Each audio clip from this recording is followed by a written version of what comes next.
Okay, looks like we're live. Colleagues, good morning. Thank you everyone for joining. I know this is not the most opportune time to have a meeting. I promise today will be brief. This is Southern Maryland delegation. I want to thank everybody for showing up. I know we're exhausted. We're almost through we're through the first phase, and hopefully the second phase will be a little more gentle to us. But we do have Senator Chris Van Hollen here who would like to briefly address our group. So, Senator, if you don't mind. Well, thank you. And it's good to be here. And I know there's a lot going on in Annapolis, and we've been working pretty hard down on Capitol Hill, and I appreciate the opportunity to update you. But before that, let me just thank all of you for your efforts during this long pandemic to try to make sure that we get help to people who have been most badly hurt as we try to get more vaccine into more people's arms. And I'm also pleased to be joined by Jalen Money, who many of you may know, who's our ambassador to Southern Maryland. So brief update, then I'm happy to answer any questions. Let me quickly focus on what's in the bill, the American Rescue Plan that we just passed, and then talk about some of the ongoing priorities in Southern Maryland. So the American Rescue Plan, as you know, continues much of the assistance that began in the CARES Act almost a year ago, but it does have some important additions. And on the individual payment side, in addition to those $1,400 payments, we have the child tax credit increase, which is a huge and important change. And if we can extend that on a permanent basis, which we hope to do, we would cut child poverty in half in the United States of America. Over 83,000 Maryland children will be lifted from poverty this year from that child tax credit.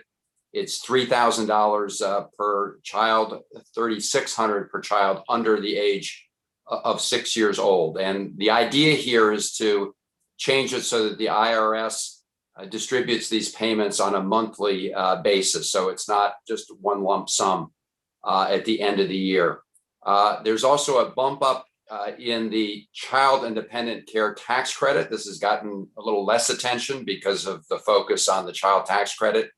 As folks head back to work as we beat this pandemic, childcare is obviously going to be an essential piece of this. Obviously, we want to get kids back in school as quickly and safely as possible, but childcare is an important part of that, either for kids who they're too young to be in school, or for after school or preschool. And so there's substantial increase in the tax benefits for that, and that's fully refundable as well. There are monies coming to every school system in the state to help things get up and running.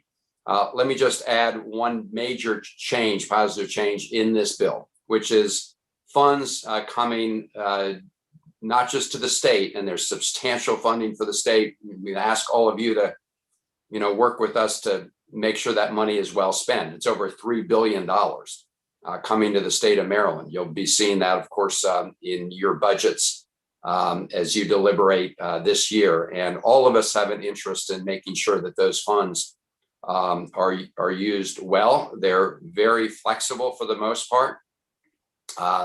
There are also funds that flow to each of your counties directly.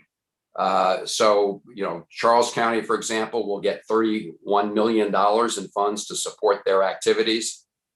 Calvert County will get $17 million, and St. Mary's $22 million. And those are flexible funds. There are some guardrails around it. You can't spend it for anything, but they're much more flexible than the monies that came about a year ago. And a lot of those monies didn't flow directly to the counties.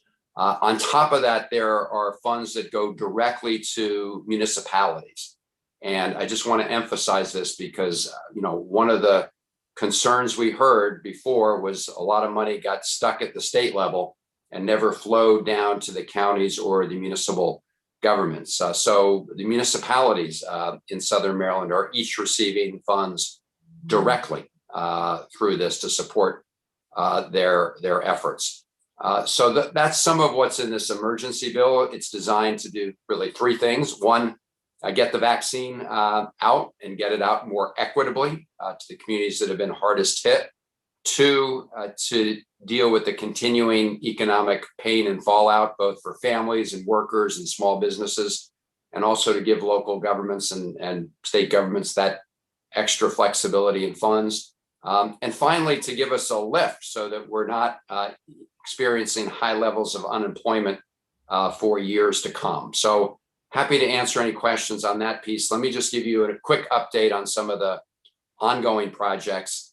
The good news is that the money for the Velocity Center, in cooperation with the College of Southern Maryland, as you know, flowed a few years ago, and we're seeing the benefits of that. We're seeing a growing number of businesses and other entities that do work related to what's going on at Indian Head. A lot of the ordinance activity, they're moving. So this is working. It was one of those, if you build it, they will come. And early indications suggest that people are coming and helping boost the economy there.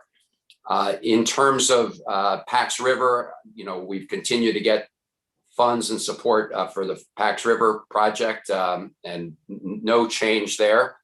In terms of some of the local transportation projects, the Southern Maryland Rapid Transit proposal, I think all of us have been frustrated that the state has not made a commitment there. As part of this new infrastructure modernization bill at the federal level, which we're all hoping will be the next big thing in terms of investment, we are looking, and I'm submitting, in fact, today to the Environment and Public Works Committee, a proposal to expand a transit planning fund at the Federal Transit Administration, FTA, that if we can get it through, we'd be able to access additional federal funds for this really important project. So look forward to working with you on that.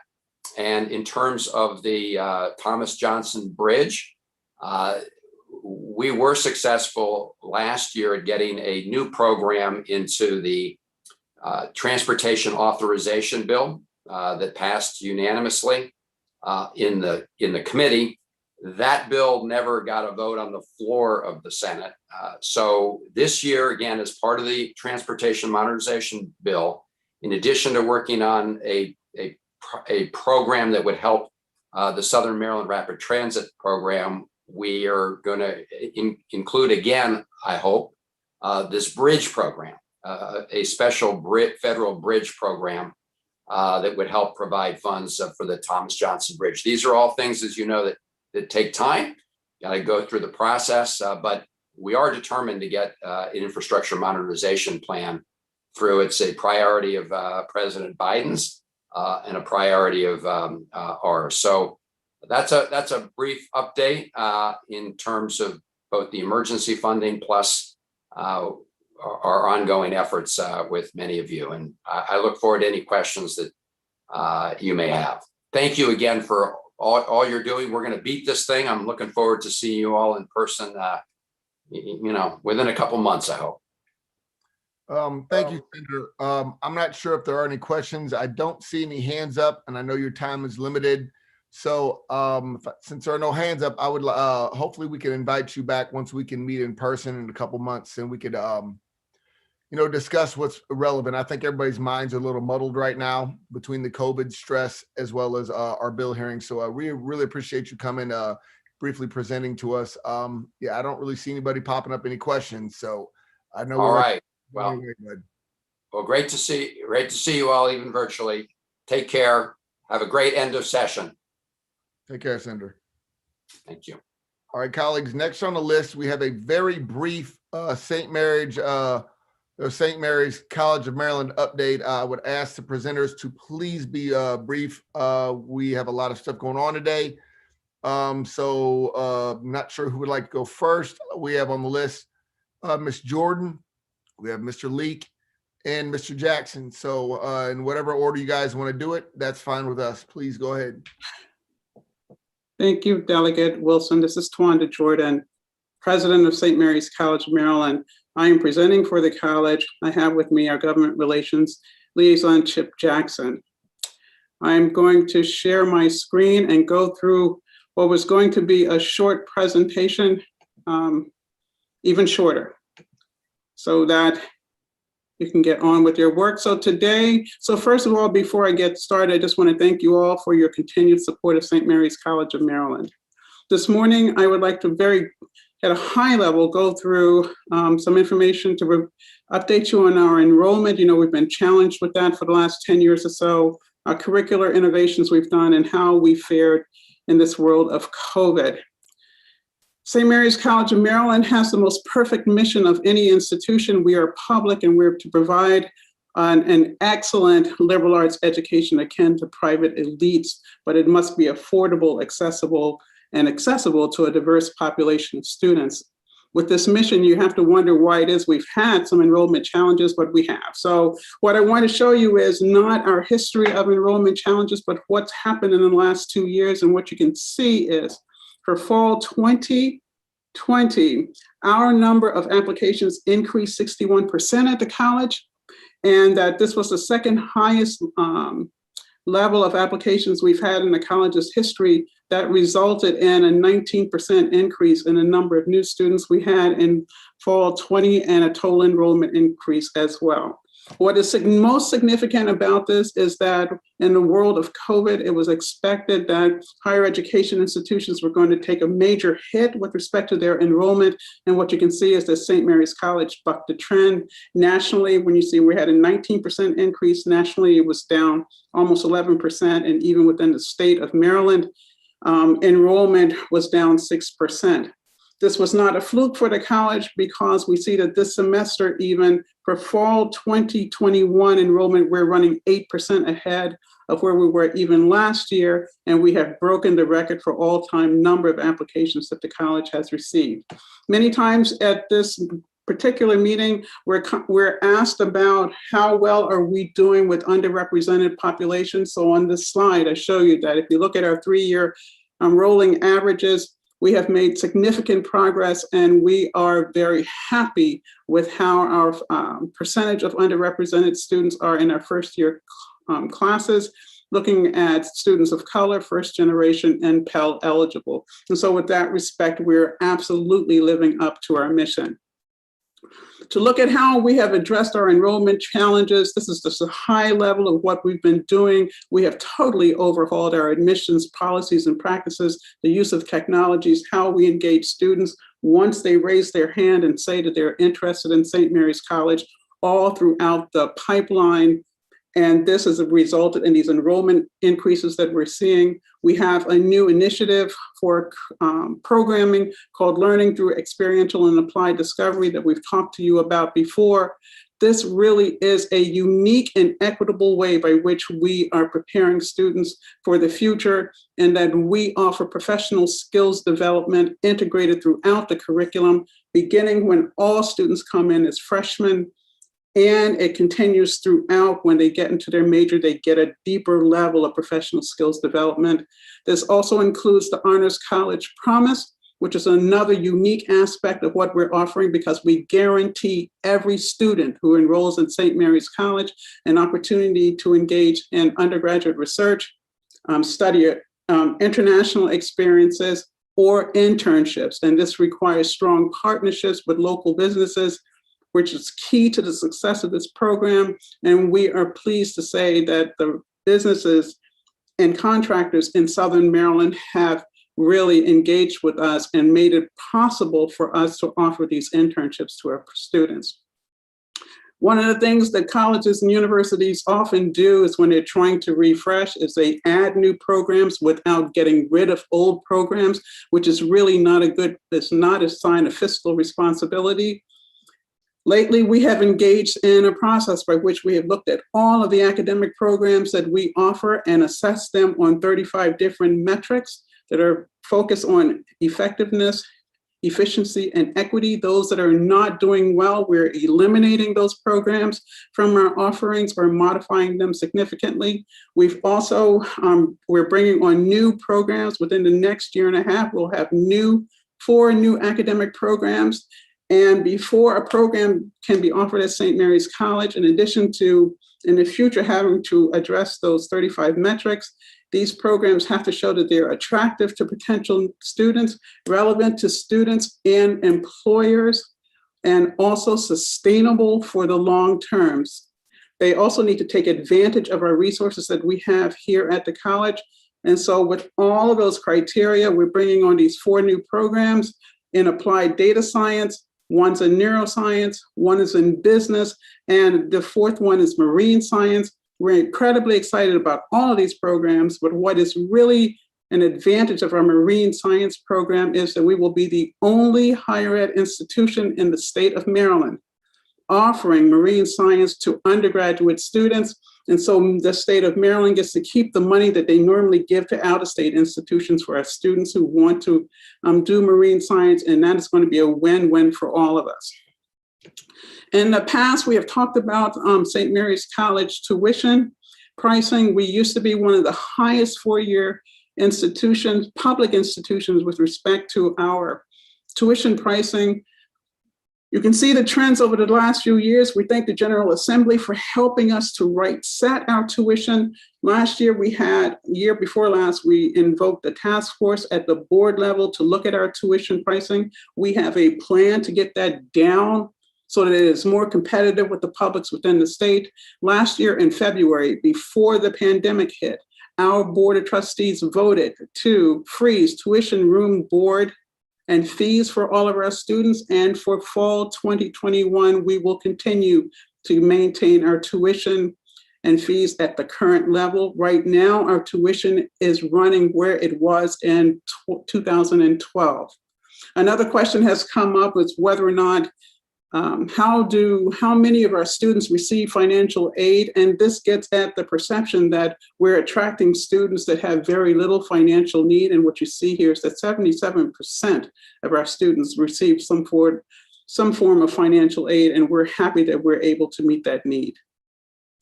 Here's an important question that comes up a lot about return on investment. To summarize this, our students graduated within 4 years at a very high level. They have low debt, and they're able to be employed and go on to professional and graduate school at rates that challenge virtually any institution across the nation. Finally here, almost finally, we show, of course, that we are indeed a national gem. Here are some of our accolades, and the one that I focused on here with the big red oval is our U.S. News and World Report. And this is looking at colleges that are ranked at the national level. The state of Maryland has 2 higher ed institutions in the public sector that are nationally ranked. St. Mary's College is one. And what is very important here is that you see that we're ranked 80th best national liberal arts college. And the reason I highlight this is because when I started as president of the college, we were ranked at 98th or 99th. And we have moved within 7 years up 19 spots. That shows that we are gaining more and more national attention for what we're doing, and we're doing it very well. Here we're showing that we continue to be a resource for our community for entertainment, culture, intellectual and socially. And it's also important to recognize that we are also involved in not just formal education, but informal education. And when we made our discovery about the slave quarters on our campus, we decided this was an opportunity to try to reset aspects of our history within this nation. And you see that it's happening across the nation, where we are looking to lend voice to those who have been suppressed over time and to contextualize history in a different kind of way. This commemorative that was done has gained national and international attention, and it is changing the dialogue and the conversation about how we talk about history, especially colonial history in this country. And we're very happy for the role we've played in helping to change that dialogue in any way we can. Finally, this slide shows what we have done to mitigate the spread of COVID-19 on our campus. It has come at a huge financial cost, estimate at more than $5 million. It's impacted our budget, but we believe that there is no cost greater than keeping our community safe. And you can see that looking at our infectivity rate on our campus is extremely low, and we're happy that we were able to keep our campus open both semesters and our community safe. That concludes my brief update on what's going on at St. Mary's College. I am happy to address any questions. Ms. Jordan, thank you for your alacrity and brevity in this matter. I know you prepared a lot more, and we really appreciate the energy and effort it took for you to prepare it, as well as the fact that you were able to pare it down. I think we have Delegate Patterson's hand raised. Yeah, thank you very much, Mr. Chair of the Southern Maryland delegation. Dr. Jordan, thank you very much for the presentation. I know we're brief, but I just want you to know that your impact in terms of the community and the cultural enrichment you provided certainly for Charles County and St. Mary's has not gone unnoticed. Your annual event every year has grown, and we certainly appreciate what you're doing there. Thank you so much, Delegate Patterson. I appreciate that comment and your support always. I think Senator Jackson also has his hand up. Thank you, Mr. Chairman. And I just wanted to say hello to this Prince George's County dynamic president, Suitland High School. But Dr. Jordan, always great to see you. I've always enjoyed the work that you and your team are doing. You are Maryland's Honors College. We are very proud. Keep up the good work. Even though I'm not on a budget committee, I still know the folks on the budget committee, and I know Chair C.T. Wilson as well. Thank you so much, Senator Jackson. I have always appreciated your support as well. Thank you, sir. Yes, ma'am. And I think we have Delegate Jones as well. Yes, very briefly, I just want to say hi to Dr. Jordan. Thank you for your update. It is always a pleasure to see you. It's always great to hear about what you are working on there at the college. And I am excited to see the commemorative in person. You and your team did an incredible job there. And so I look forward to being able to see it in person. Thank you. I look forward to hosting you, and congratulations on your new position. It's awesome. Does anyone else have any questions? All right, colleagues, again, thank you very much for the presentation, and I appreciate you affording us the brevity that you did in these difficult times that we're going through. So I don't believe we have enough for a quorum to close, but to adjourn, but we're going to adjourn nonetheless. If no one has any questions, I see two hands up. I'm assuming they're old hands. So I will go ahead and let that be what it is. Colleagues, I know everybody's got a lot of work to do. Don't forget, we're almost done. I know there is an issue that we all saw yesterday with the Charlotte Hall taking $1 million out of the Charlotte Hall budget. I don't think anyone's too happy about that. I'm assuming that they're going to try and figure out a way to fix that. And hopefully, if not in the House, please on the Senate side, because I know they got extra money from the feds. Yeah, they deserve it. And I've been there. It's the only home we have in the state. I approached our chairman of appropriations, and she said if it became necessary, they would replace it. And I don't think that's the approach that we need to take, guys. So I just want you guys to keep an eye on that, especially in the Senate side. So, you can always undo some of the things that we do, Mike. And I really appreciate everybody showing up this morning. See you guys on Zoom or on the floor. Thank you guys very much. Meeting adjourned.